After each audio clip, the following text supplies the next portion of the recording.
بسم الله والصلاة والسلام على رسول الله صلى الله عليه وسلم. تبارك الذي بيده الملك وهو على كل شيء قدير. يا حي يا قيوم برحمتك أستغيث واستشفعني كله ولا تكلني نفسي طرفة عين. اللهم إنا نسألك علما نافعا ورزقا طيبا وعملا متقبلا. بسم الله. Donc les frères, toujours important l'intention, toujours mettre la bonne intention derrière. Et dernièrement, on va pas faire un grand récapitulatif, mais il y a deux trucs qu'aujourd'hui je vais expliquer. Par exemple, je vais vous poser la question, c'est quoi la deuxième sourate qui a été révélée après sourate Hud? La première sourate déjà c'est quoi? C'est voilà. Al-A'la, première sourate. Et la deuxième?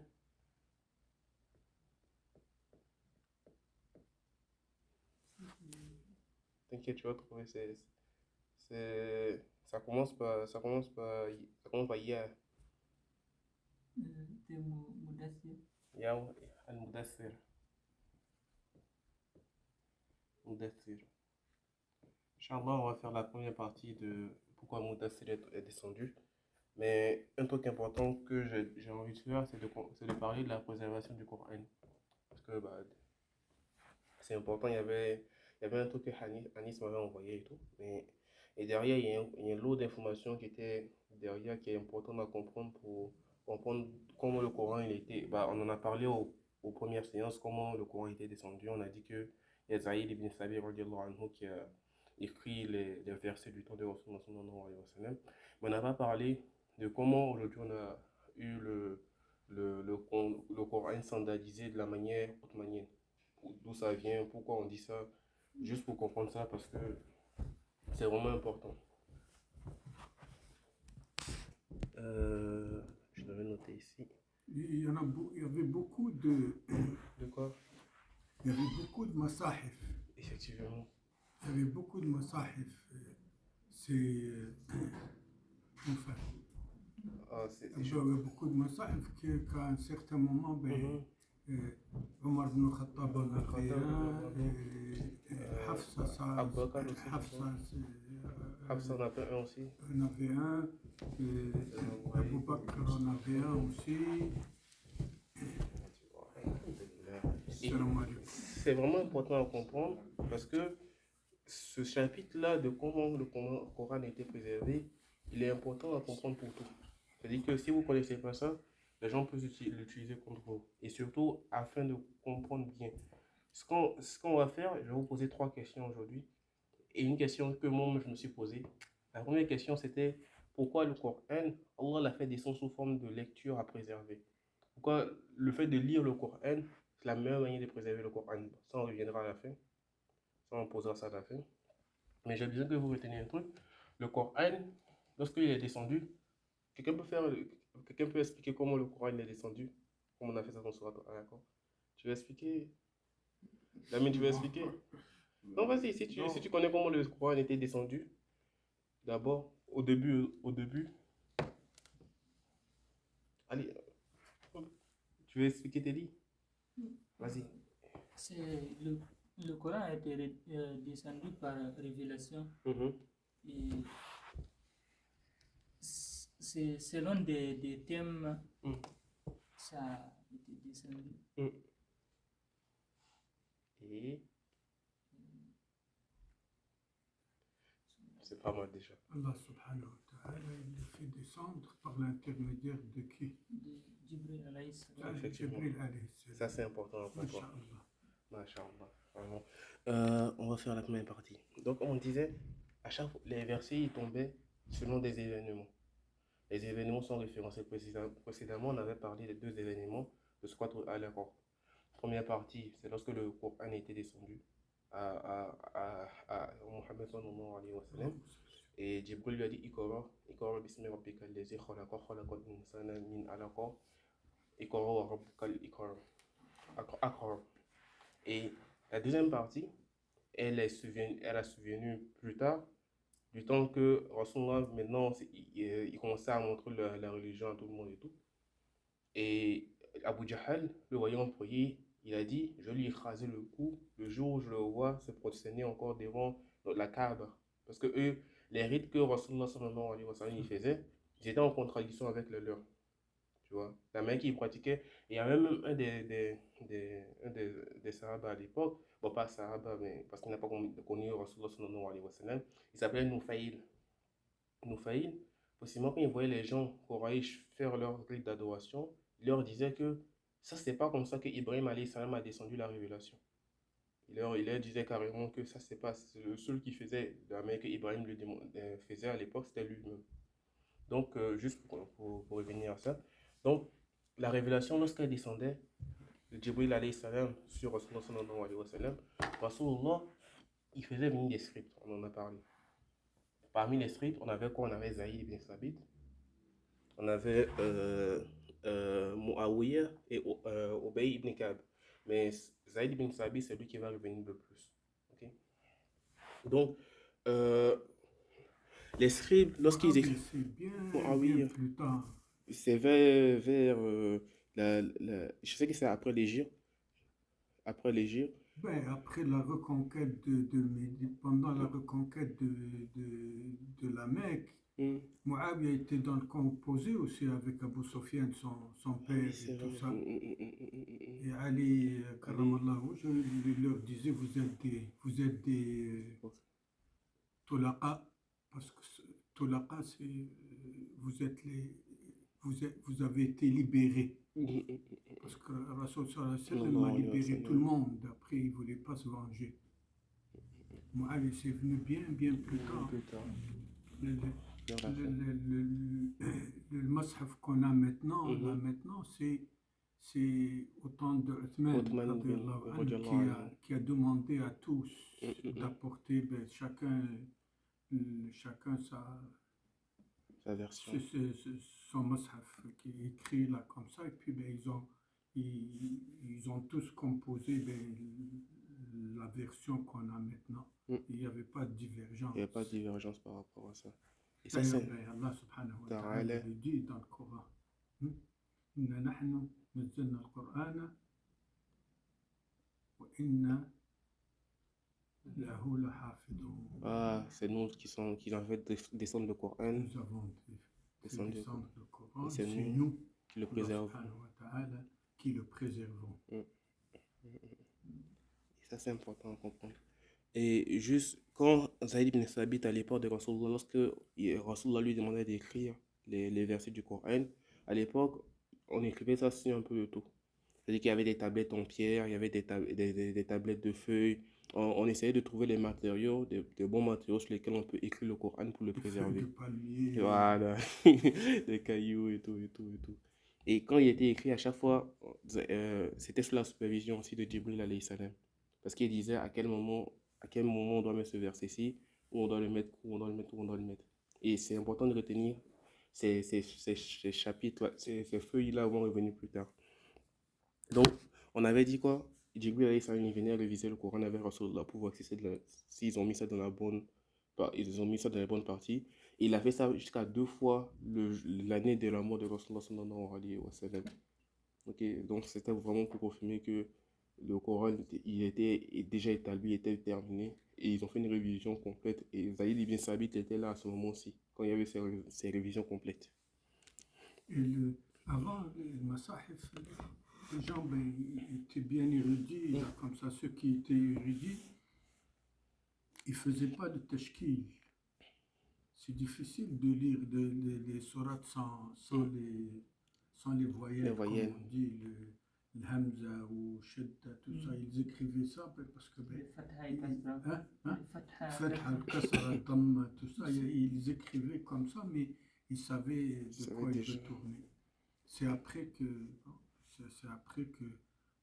ils ont mis les choses. Et d'ailleurs, c'est pourquoi il y a certaines différences dans la prononciation. Par exemple, fatha ou kasra, selon les lectures. Par exemple, quand on voit par exemple dans Surat Yasin, Qaloun et Warsh, الحفص ومن بين يديهم سدا ومن خلفهم سدا. Alors que dans les deux autres, par exemple, c'est Suddan. Ça change rien au sens de la chose, mais c'est juste la prononciation et puis la concordance grammaticale. Comme par exemple, Tabbat yada abi lahabin wa tab, ma aghna anhu maluhu wa ma kasab, وامرأته hu. Alors que dans Warsh, hammalat al-hatab. Alors et les deux sont bons là, grammaticalement aussi. Et ça, c'est important de retenir ces différences-ci. Et comme Hassan le disait à l'époque, le Coran il était préservé surtout par la mémoire, surtout par la lecture. Voilà pourquoi le Coran, on a parlé précédemment, il vient du verbe kira'a, c'est-à-dire lire. C'est ça, kira'a? Pardon? Le Coran, il vient du mot kira'a, du verbe kira'a. Qara'a. Et ça, c'est surtout, ça veut dire la lecture. Et voilà pourquoi je vous ai posé la question, pourquoi vous pensez que la récitation de la lecture, est-ce que c'est le meilleur moyen de préserver le Coran et pourquoi? On en reviendra plus tard. Mais c'est important de retenir que surtout à l'époque, les gens, quand ils retenaient comment ils apprenaient le Coran, c'était surtout avec la mémorisation. D'ailleurs, la rupture chez les Arabes, la culture est orale dans l'Arabie, là, comme ça, même les poètes, là, comme ça, ils n'écrivaient pas. Ils dictaient. Ils disaient des choses, d'ailleurs, ils improvisaient, là, même avant la chose, ils n'écrivaient pas trop. Je crois que même c'est ce qui s'était passé au moment où il y avait des polythéistes qui commençaient à dire que Rasulullah c'est un sorcier ou c'est un poète. Et on en a parlé ensemble, je crois. Où Allah il leur a dit, si c'est un poète, si c'est un sorcier, alors on voyait des paroles semblables à celles qui sont dans le Coran, même la plus infime, pour voir si vous êtes des véridiques. Mais ça, on en reviendra aussi.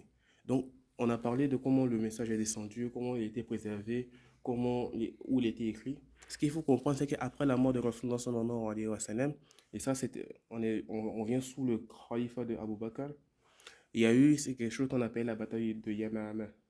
Ça, je vous laisserai aller regarder ça plus précisément en intérieur. Et suite à cela, il y a beaucoup de Hafiz au Coran qui sont décédés, qui sont morts durant cette bataille. Et Abu Bakr, lorsqu'il a vu ça, il s'est inquiété qu'on puisse perdre une partie du Coran à force de perdre des Hafiz au Coran, tu vois. Parce que l'écriture, c'était pas la première manière de préserver le maximum le Coran, c'était surtout par la récitation. Donc, alors il a suggéré à Abu Bakr, est-ce qu'on c'est de compiler le Coran à partir des feuillets qu'on a parlé précédemment, là, que Rasulullah il a fait ça durant son vivant. Donc, comme Zayd ibn Sabit, c'est lui qui écrit majoritairement une grande partie de cela, Abu Bakr, il a appelé Zayd ibn Sabit, il lui a dit d'aller récupérer tous les feuillets. Les feuillets étaient soit choses à préserver chez certains compagnons de Rasulullah, soit il était à la Mecque. Ok. Donc, ce qui s'est passé, Zayd ibn Sabit, il est allé, il a rassemblé tous les scripts, et comment le Coran était compilé avec ces scripts-ci. Ce que Zayd ibn Sabit faisait, c'est que lorsque il devait écrire les versets dans un des Corans et tout, il appelait 2 mémorisateurs du Coran, deux témoins qui vérifient et qui avaient déjà mémorisé le Coran. Il leur demandait est-ce que ce verset était descendu par Rasulullah sallallahu alayhi wa sallam. Donc ça dit quoi? Il y avait une vérification écrite et une vérification orale, déjà mémorisée par les récitateurs du Coran. Okay? Et précisément, il fallait forcément avoir les feuillets. Les feuillets étaient nécessaires pour pouvoir valider. C'est-à-dire, on a les deux. Les feuillets et 2 récitateurs de Coran à chaque fois, pour chaque verset. Vous montrer que c'est tellement rugueux. Parce que je crois qu'il y a on en a parlé, il y avait 6256 versets. Rendez-vous compte de cela, tu vois. Mais il ne faut pas oublier aussi que c'est Dieu, Allah subhanahu wa ta'ala, qui le préserve. Parce que aussi. Mais ça va permettre d'établir aussi certains noms d'Allah qu'on appelle la Hafiz et tout. Donc après que Zayd ibn Thabit ait compilé ce Coran, il a remis ça à Abu Bakr. Et Abu Bakr plus tard l'a remis ça à Omar, plus tard qu'il a remis ça à Hafsa pour le conserver bien. Donc on a des livres qui compilent tous les versets de Rasulullah. Et ces versets-ci, ils étaient déjà alignés. C'est pas Zayd bin Sabit qui a commencé à réaligner les versets, non. c'est déjà aligné avec les feuillets que Rasulullah il a déjà fait et c'était révisé par Jibril alayhi salam précédemment. Donc, ce qui s'est passé, ce qui se passe maintenant, il faut qu'on comprenne un truc important. C'est quoi les ahruf? Les ahruf, c'est quoi? Selon vous, c'est quoi les ahruf? Les harf, c'est quoi? Les harf. Les mots sont composés de... Ce sont des lettres. Effectivement. Ça. Il est bon. Il est très bon. Allah Akbar. Et c'est important de comprendre ça parce que lorsque le Coran était descendu, Jibril, il y a Rasulullah sallallahu alayhi wa sallam, Jibril est venu lui apporter un harf. Il a demandé à ce qu'il y ait une facilité pour sa communauté. Parce que dans les tribus arabes, c'est pas tout le monde qui parle le même dialecte. Même dans les pays, par exemple le Sénégal, la Côte d'Ivoire et autres, tu peux aller dans n'importe quelle ville, c'est pas le même dialecte qui est forcément parlé. Même le français, souvent le dialecte qui change dépendamment des parties. Comme chez nous, on a 34 ethnies. Subhanallah. Il y a 34 comme ça, 34 ethnies comme ça. Ce n'est pas tellement grave. Tu vois, mais c'est... il y a 34. Ah, c'est beaucoup. Oui. Je sais pas, chez nous, on a combien? Peut-être 64. C'est environ les 60 quand même. Il y a quelqu'un aussi qui m'avait dit ça. Ouais, je pense 60. Comme ça. Et c'est pour ça que c'est important de comprendre pourquoi il y a les harf. Et quand il a demandé la facilité à sa communauté, à Jibril alayhi salam, Jibril alayhi salam lui a envoyé une autre harf. Il lui a redemandé encore la facilité pour sa communauté jusqu'à ce qu'on ait 7 harf. 7 harf, 7 manières de réciter le Coran. C'est-à-dire quoi? Les manières de réciter, surtout pour les dialectes, ça facilite beaucoup. Parce que ces harfs sont été descendus pour faciliter la communauté, toute la communauté. C'est-à-dire que ce soit les gens de Médine, les gens de Mecca, les gens de... Qui importe, ceux-ci de Najran, eux tous, ils pouvaient réciter le Coran de telle manière, selon les 7 harfs. Ce qui est plus facile pour votre langue, c'est plus facile pour vous, vous récitez selon ça. C'est ça le but de la harf. C'est-à-dire que quelqu'un qui va réciter en Korloun, on va pas dire que non, c'est mauvais ce que tu récites. Parce que quoi? C'est ce qui lui est facile pour sa langue, c'est plus facile. Parce que, par exemple, il ne peut pas dire mu'minin en faisant la pause, en faisant le soukoun sur le alif, donc il va rester encore le mu'minin. On peut dire ça comme ça? Ouais, je pense que ça. On peut dire mu'minin en Korloun. Pardon? Par exemple, je sais que par exemple, en Hafs, par exemple, on dit al-mu'minin. Par exemple, pour Korloun, je sais que souvent, lorsqu'il y a un soukoun sur le alif, ils annulent ce soukoun-ci. Par exemple, yu'minun. À la fin. Oui. À la fin de al-mu'minun. Al-mu'minun. On ne prononce pas le... C'est pour ça qu'en Afrique, par exemple, bon, les Arabes, par exemple, pour Amina, ils disent Amina. Alors que en Afrique, les gens, pas mal de gens, ils disent Aminatou. Aminatou. Oui. Et c'est important à comprendre. Muhammadou. Mamadou. C'est pas facile pour la langue. Et c'est une facilité, les harfs. Et ce qu'il faut comprendre, et ça c'est important, les harfs, on peut les combiner. Parce que les harfs, c'est juste des lettres, la linguistique. C'est-à-dire que le sens est toujours pareil. Et pour chaque harf, les 6235 versets, là, ils sont descendus pour chaque harf. Vous vous rendez compte? Donc 7 fois 7232, c'est-à-dire que ça a été enseigné à tous les compagnons. Et même, vous avez déjà entendu le hadith où on parle de Omar radiallahu anhu, qui a vu quelqu'un réciter dans un autre harf.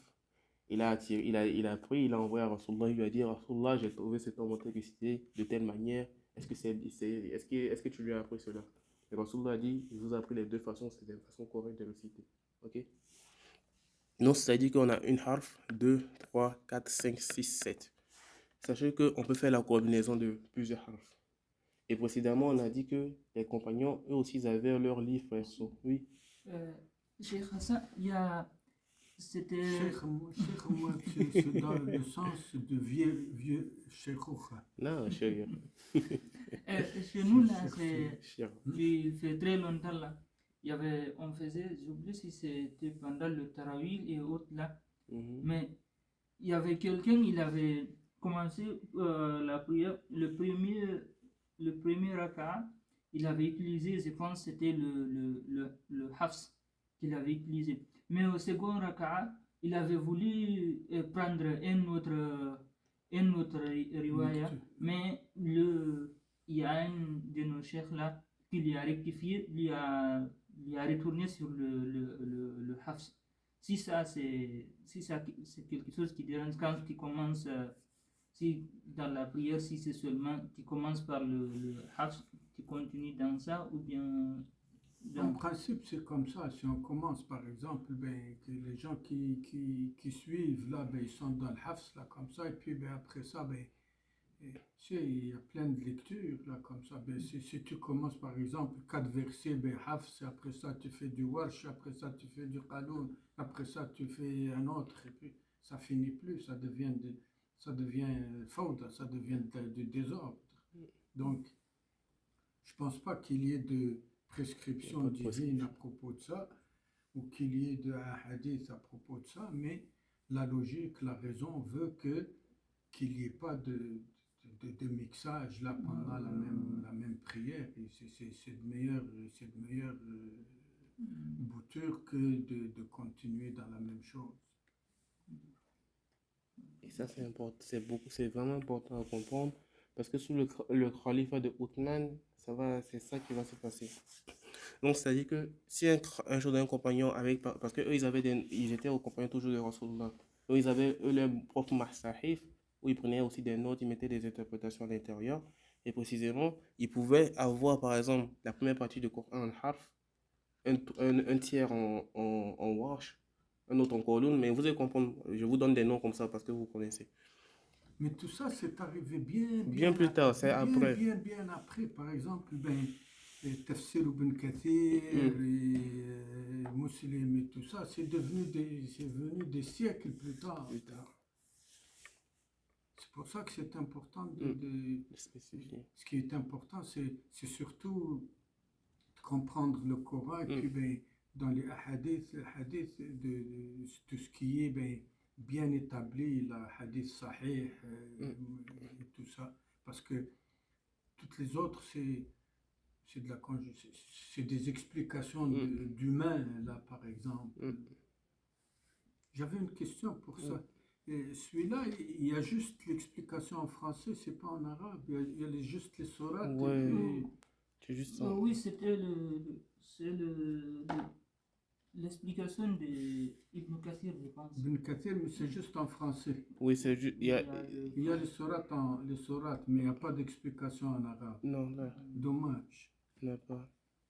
En arabe, apparemment, en arabe, il y a plus de contexte à l'intérieur. Ben non, si je pas, c'est bien. Je lisais tantôt pendant, mais non, c'est bien traduit là comme ça, mais c'est que, comme je disais tout à l'heure, là, ben, Ibn Kathir et tout ça, leurs premiers écrits n'étaient pas avec des...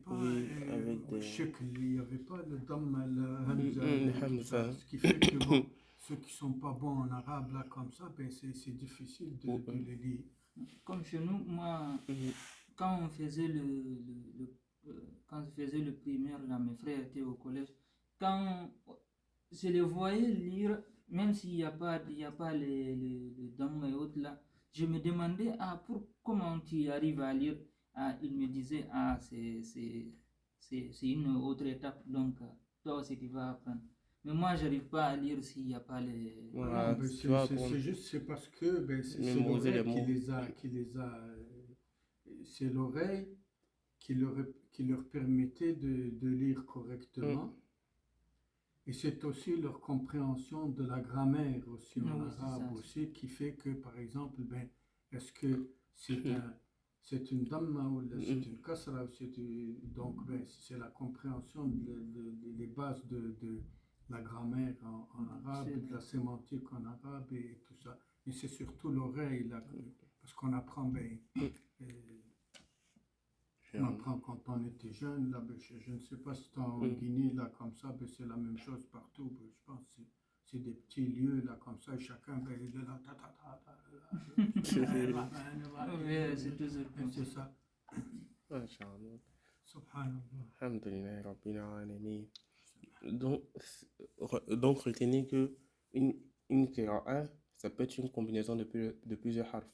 Ok? Donc, ça dit que les compagnons, des fois, ils avaient différents qira'ah entre eux.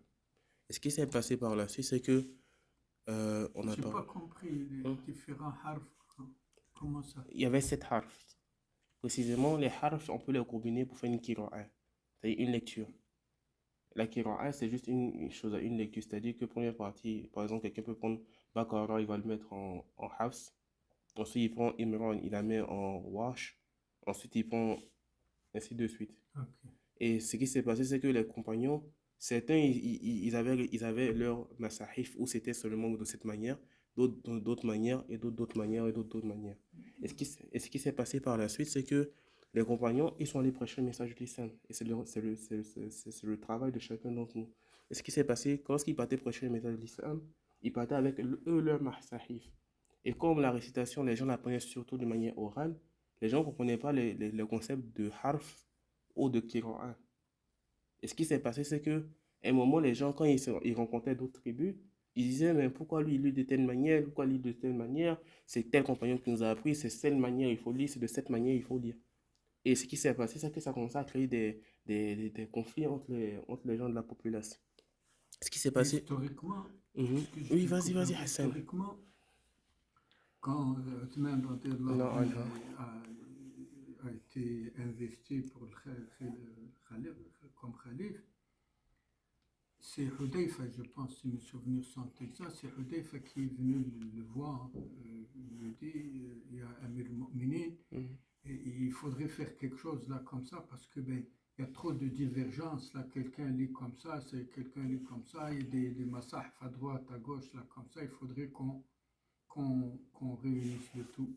D'ailleurs, quand ils se sont, ce n'est pas Othman qui a fait tout ça, mais c'est un des principes dans le Coran, c'est le consensus. C'est le shura, c'est le consensus, là, comme ça. C'est un consensus. Quand ils ont fait le mushaf qu'on a maintenant, ils ont brûlé toutes les autres choses. Et c'est ça que c'est ça que j'allais venir. Et comme Hassan l'a expliqué, il y a Huzaifa qui est venu voir, parce qu'il a commencé à constater que les gens commençaient à se disputer. Il a dit, il faut qu'on trouve une solution pour qu'on ait juste une version standardisée où les gens ne vont pas commencer à se disputer. Donc ce qu'il a fait, il a appelé un groupe. Dans ce groupe, il y avait Saïd ibn Sabit, lui qui écrit encore le truc, et d'autres compagnons.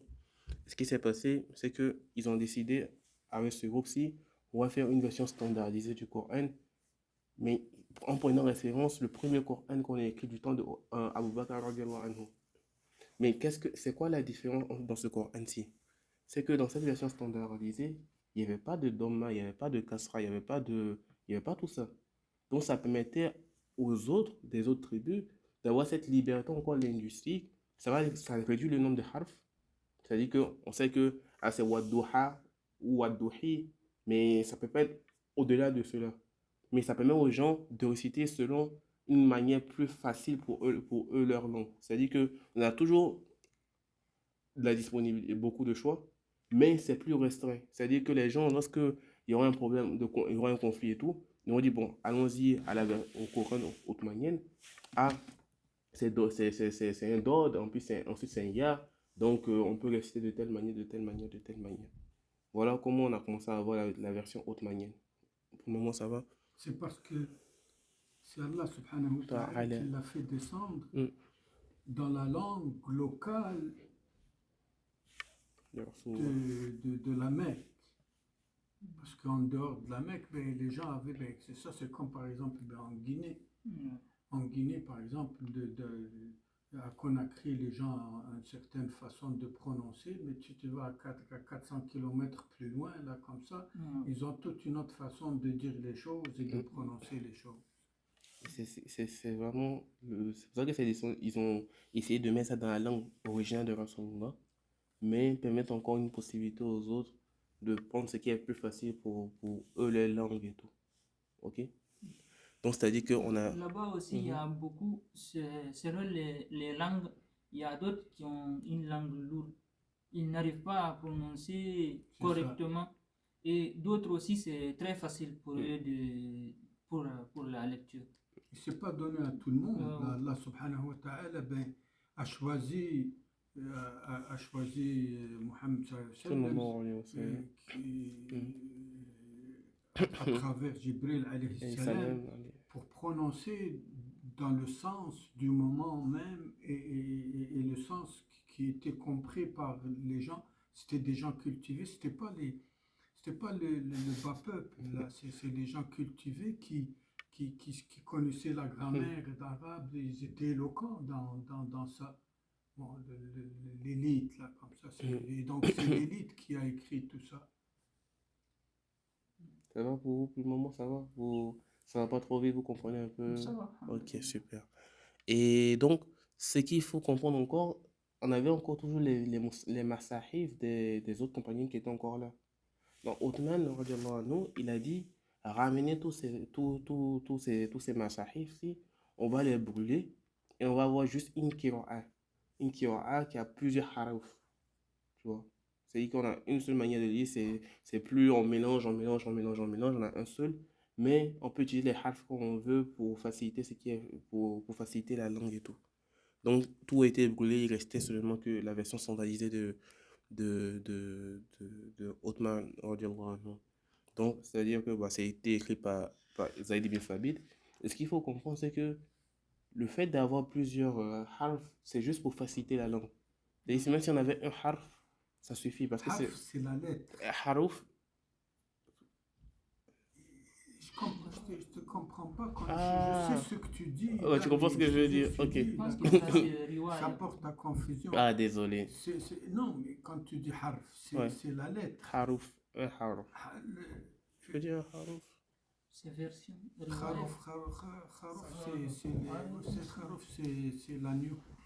Non, haruf. Non, c'est comme tu viens de te dire, Mohamed, c'est riwaya. Riwaya? Ah, je savais pas ça. C'est la façon de dire. Tu veux dire, c'est la façon. Ouais, c'est la façon de lire les lettres. De lire le huruf. C'est ça. Harf, huruf. Ok, riwaya. Il n'y a pas de différence entre, par exemple, moi si je dis ha, lui il dit ha, c'est quoi ton prénom? Mohamed. Allah yahmedik, Inch'Allah. Tu dis ha, il n'y a pas de différence entre ha, ça. La différence, c'est surtout quand, par exemple, je te demande de dire ha, toi. Ha. Hein? Di'a. Regarde, di'a.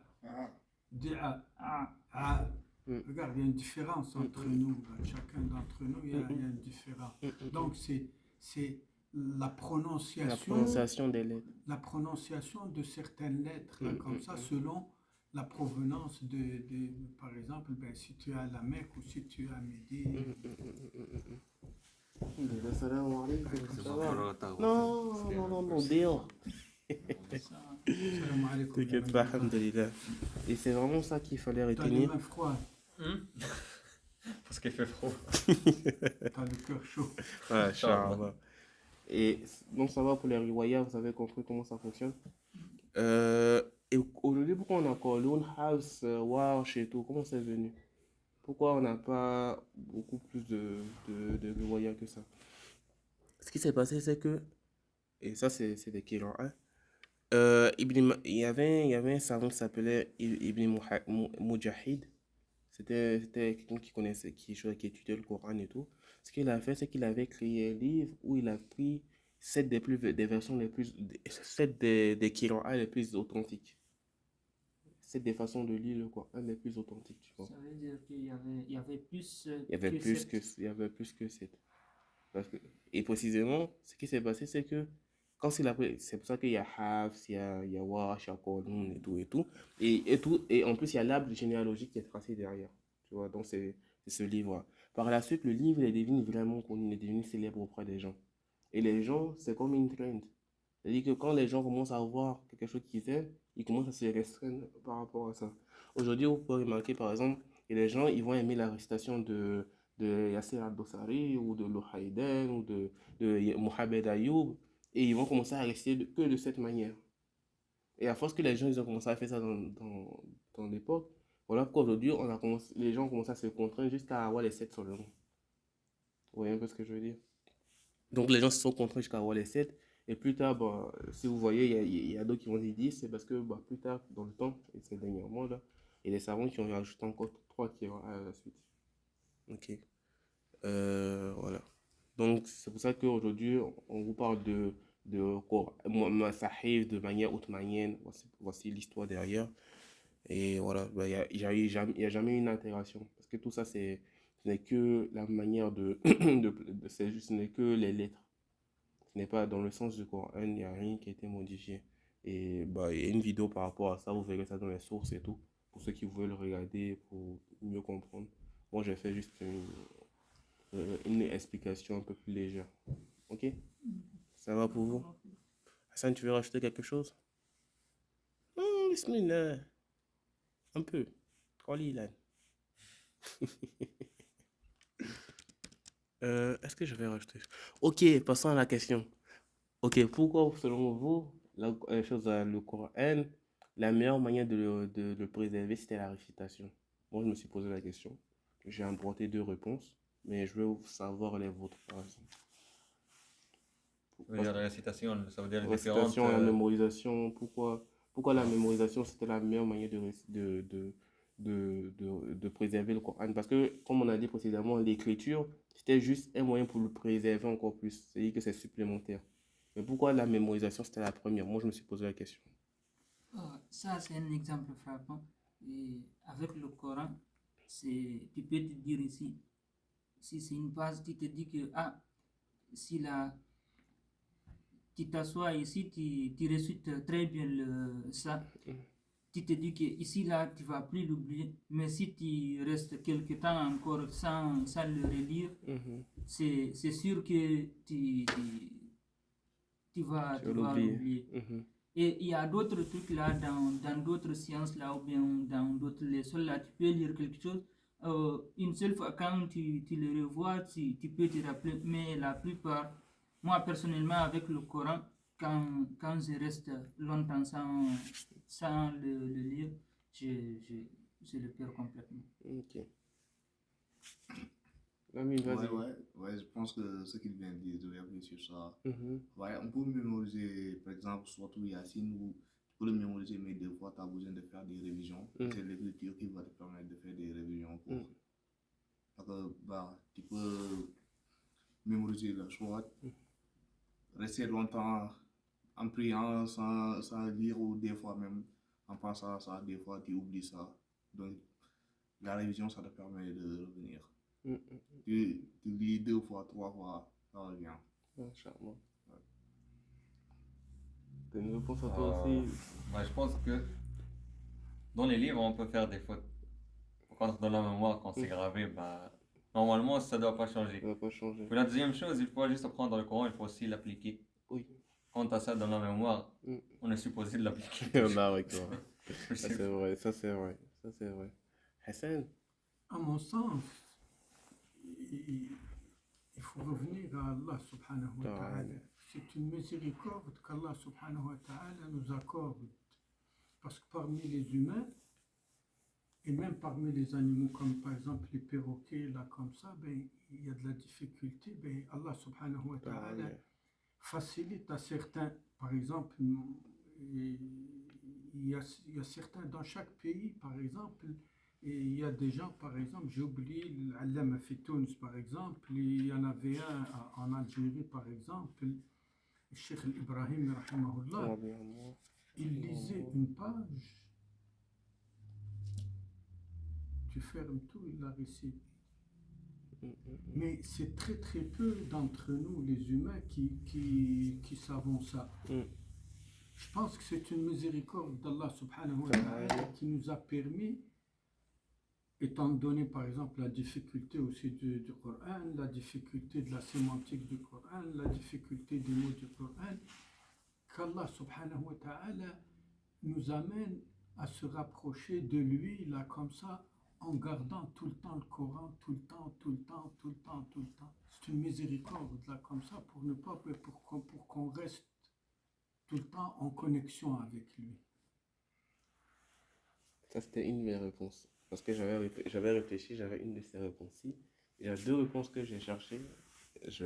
C'est vraiment juste pour avoir un échange d'avis. Je pense que c'est bien d'avoir un avis sur ces questions-ci, parce que qu'importe, on sera un jour peut-être amené à répondre à cette question.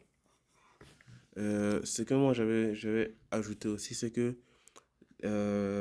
j'ai fait des recherches par rapport à ça, mais le fait que le Coran s'est préservé dans des êtres humains, dans des êtres vivants, c'est moins facile à tuer.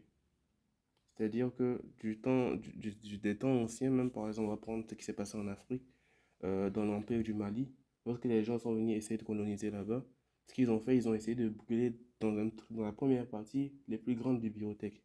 Parce que pour tuer un peuple, il faut tuer tous ses écrits, toute sa culture qu'il y en a. Et ils brûlent d'abord les écrits avant de faire quelque chose d'autre. Et Allah, quand il te fait préserver le Coran dans ton corps, à part quand on te tue toi-même, ce Coran, il ne va pas disparaître. Et si tu as des enfants, ces enfants seront des mini-versions de Coran.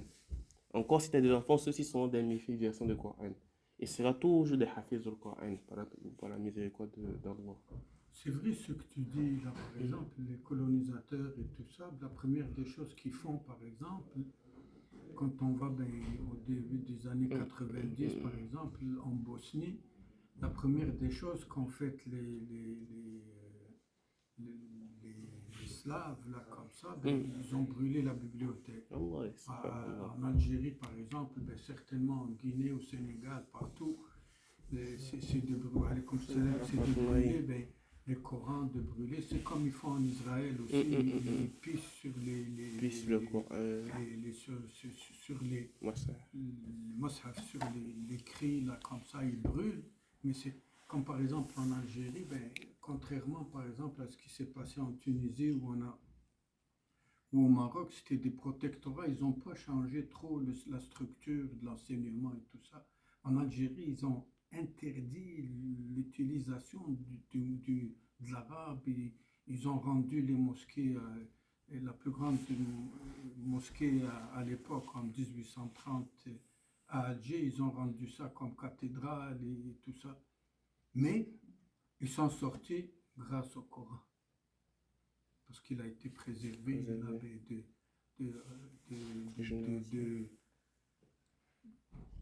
de père en fils, de père en fils, de père en fils, jusqu'à tout le temps. Et c'est Allah subhanahu wa ta'ala, il faut revenir à fait descendre le Coran, nous préserverons.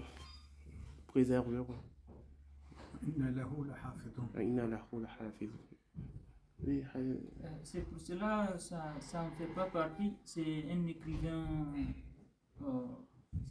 malien, il a dit qu'en Afrique, quand un vieillard meurt, c'est comme une bibliothèque qui brûle. Je connais ce dicton. C'est vrai.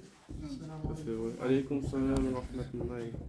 Quand quelqu'un meurt, quand un vieillard en Afrique, quand un vieillard meurt, c'est comme une bibliothèque qui s'effondre. Et vraiment, c'était une des réponses. La deuxième, et c'est parce que aussi, la deuxième réponse que j'ai eue, c'est que c'est comme Reda l'a dit, les manuscrits ça peut être mémorisé, mais les mémorisateurs, ils se surveillent entre eux. Et le meilleur exemple, c'est l'exemple qu'on a parlé tout à l'heure avec Omar radiallahu anhu. Il a vu quelqu'un réciter différemment le Coran, il a attrapé directement, il l'a envoyé auprès du prophète sallallahu alayhi wa sallam. Et j'avais mis en exemple, j'avais dit que, par exemple, imaginons on prend un manuscrit. Si un manuscrit il est corrompu et qu'il est caché quelque part, personne ne pourra savoir c'est quoi le premier manuscrit qui était corrompu. Mais si on prend par exemple un récitateur de Coran, qu'importe où il peut se cacher, on va entendre qu'il fait une erreur dans sa récitation. On va entendre qu'il est en train de corrompre le Coran. Et même vous allez remarquer dans ces dernières années, surtout dans cette année-ci, il y a des gens qui essaient avec les modèles d'IA et tout, de récupérer des voix de savants et tout, et essayer de faire des faux versets. Mais dès qu'un hafiz au Coran entend ça, il sait que ça sonne pas bon, ça sonne qu'il y a une erreur derrière.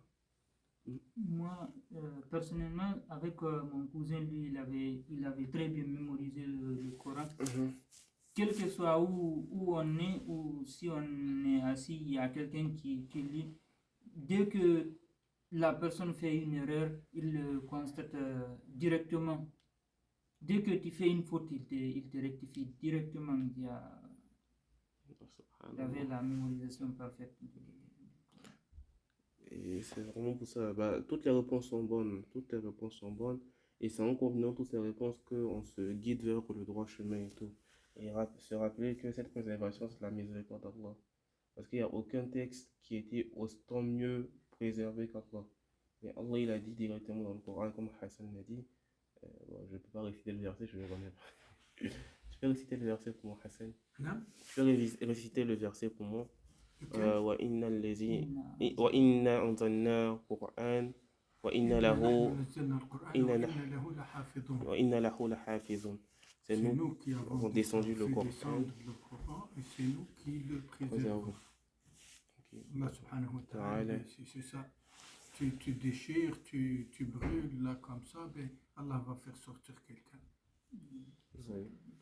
C'est ça, surtout que... D'ailleurs, ben, si vous constatez, ben, même dans Salat, parfois, ben, c'est ça. Bon, parfois même, ben, il saute un verset. Il y a toujours quelqu'un qui, au moment là, même si quelqu'un n'est pas, si la majorité d'entre nous ne sont pas conscients, ne sont pas concentrés, il y a toujours quelqu'un qui va reprendre et corriger. Parce que c'est l'inspiration divine, je pense. C'est surtout ça que je veux que vous compreniez aujourd'hui, comment le Coran était préservé, parce que il n'y a pas besoin de chercher loin, c'est déjà écrit dans le Coran, c'est déjà écrit dans beaucoup de trucs. Il faut juste connaître l'histoire, parce que c'est bien d'aller chercher dans pourquoi les autres, leurs livres n'ont pas été conservés et tout, mais c'est important de comprendre comment notre livre nous a été conservé, la promesse qu'Allah il a fait de la conserver derrière et tout. Ok? Donc voilà, vous comprenez les différences entre riwaya, les différences entre les Qur'an, pourquoi aujourd'hui on n'a que 7 versions, pourquoi on n'a pas plus. C'est vraiment une explication, mais pour ceux qui voudraient plus de recherche, il y a les sources en bas, vous pouvez aller les regarder encore. Pour la semaine prochaine, on fera Surat al-Mudaththir pour la semaine prochaine, Inch'Allah. Inch'Allah ta'ala. Je posais juste une dernière question. C'était quoi le lien entre Surat al-Tin et Surat al-Alaq? Donnez-moi un lien entre Surat al-Tin et Surat al-Alaq. Un seul. Si ça concerne la morphologie de l'homme. Il y avait ça. Hassan.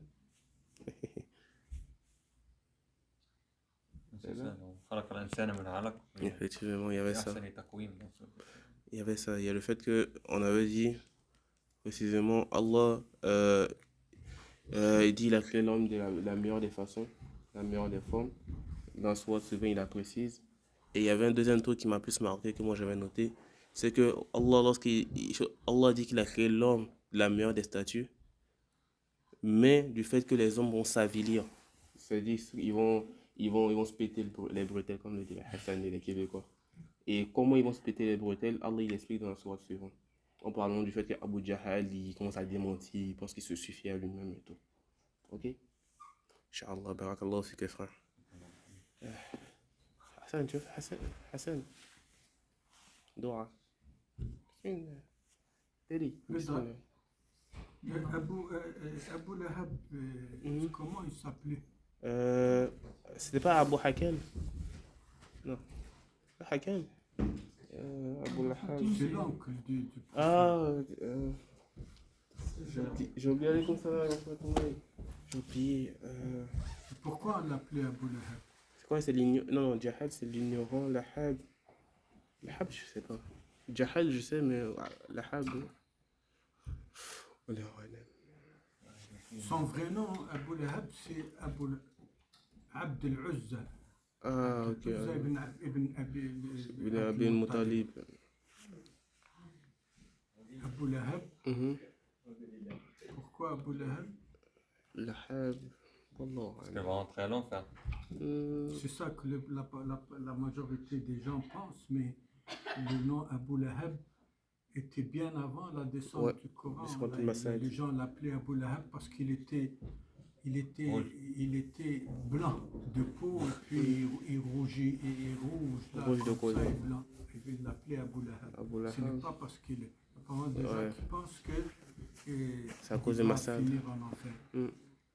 الحمد لله على فضلك يا ارحم الراحمين لك الكبرياء والملك انت على كل شيء قدير اللهم الخلق خلقك والامر امرك والقضاء قضاءك ولا حول ولا قوه لنا الا بك ولا ملجا لنا الا اليك ارحم الراحمين اللهم صل على سيدنا اللهم اتنا في الدنيا حسنه وفي الاخره حسنه وقنا عذاب النار ربنا لا تزغ قلوبنا بعد إذ هديتنا وهب لنا من لدنك رحمة إنك أنت الوهاب رب العالمين اللهم اغفر لنا وارحمنا يا رب الراحمين اللهم صل على سيدنا محمد وسلم وصل على سيدنا محمد وبارك على سيدنا محمد سبحانك إبراهيم في العالمين كحمد مجيد سبحان ربك رب العزة عما يصفون وسلام على المرسلين الحمد لله رب العالمين. بارك الله فيكم. تبارك الله. تدي الحزان.